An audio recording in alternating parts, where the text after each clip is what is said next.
Guys, I'm going to explain some exercises about the activity that you're going to develop during this week in this subject.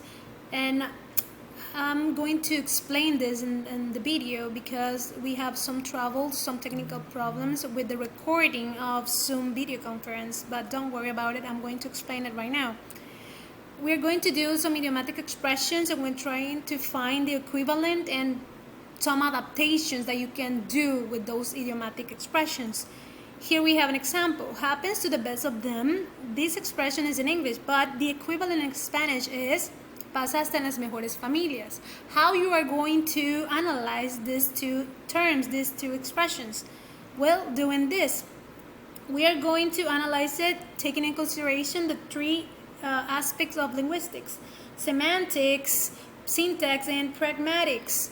Well, semantics, remember, is the meaning of the words that you use in an expression.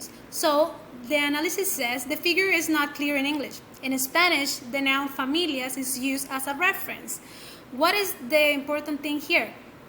The figure in English here happens to the best of them. We are not clear about the object or the person that is referencing this term, but in Spanish we are using familias as a reference. So that is the semantics. This is the figure that we are using, the word familias, the noun familias.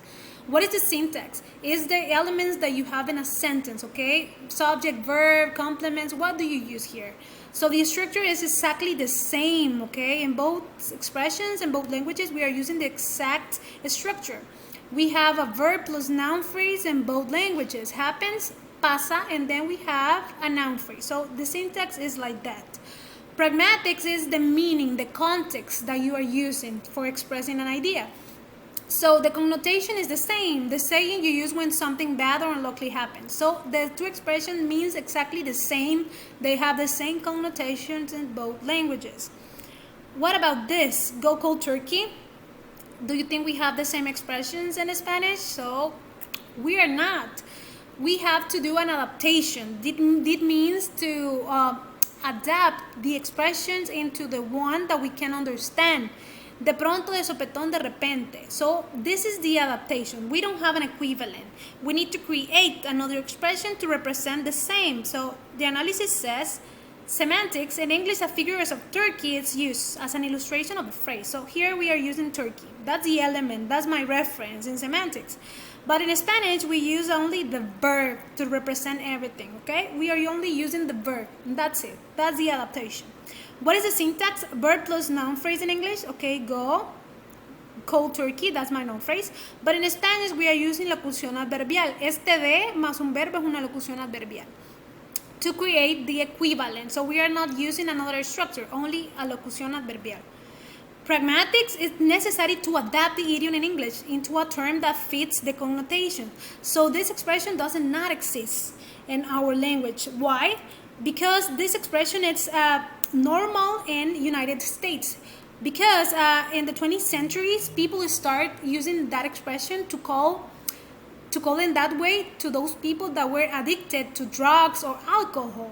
When they quit drinking alcohol or smoking, they will like shaking and having colds. So like a turkey. That's why they call it go cold turkey. So this expression is only normal or it's used in United States, but not here in El Salvador. That's why we are using an adaptation. Another expression, te vaciló. It is a really colloquial and informal expression that we use in Spanish. So the equivalent is to take someone for a ride. Semantics, we are using in Spanish the verb vacilar, but in English we use a figurative representation. We are using another idea in English, okay? We are using a ride to represent the idea. What is the syntax? We are using a pronoun and a verb in Spanish, te vaciló, but in English we are using verb plus noun phrase plus a prepositional phrase. It's longer, right? Pragmatics, in Spanish, the phrase is very colloquial and informal, but the meaning remains the same in both languages. They mean to deliberately deceive someone, to cheat someone. So even when in Spanish it's colloquial and informal, it's the same meaning in both languages. And another example is this, picaflor and womanizer. What happened here, this is really colloquial, picaflor. But in English, it's almost literal, okay? Womanizer. What is the analysis? Semantics, we are using the figurative connotation used in Spanish. The action made by birds or bees. But in English, the meaning is almost literal. What happened here? We are using picaflor. Esta acción que hacen los pajaritos, que hacen las abejas para ir tomando polen de las flores, nosotros la adaptamos coloquialmente para referirnos a un hombre que le gusta andar detrás de una y otra. In English, it's almost literal, okay? The syntax says that the combination of a verb plus a noun in Spanish, pica es el verbo, flor es mi nombre. For creating the meaning, we are using those elements. But in English, we are using a noun plus suffix, okay? Utilizamos un nombre y utilizamos un sufijo para darle forma a esta expresión.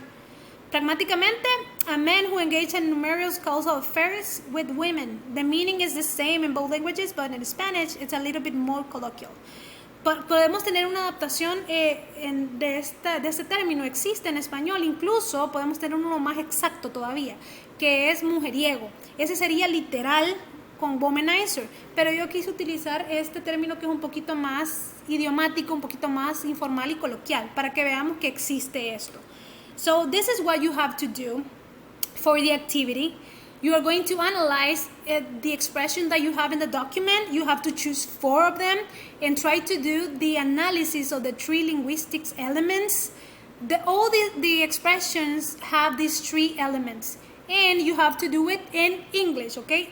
The analysis is going to be in English, but when you are referring to a specific word in Spanish, try to use quotation marks. For example, here, vacilar, when I'm going to take an expression in Spanish, try to use quotations. So in that way, I'm going to understand your analysis. So try to look for that, investigate them, and try to tell me if the expression exists in both languages or you need to use an adaptation of the term.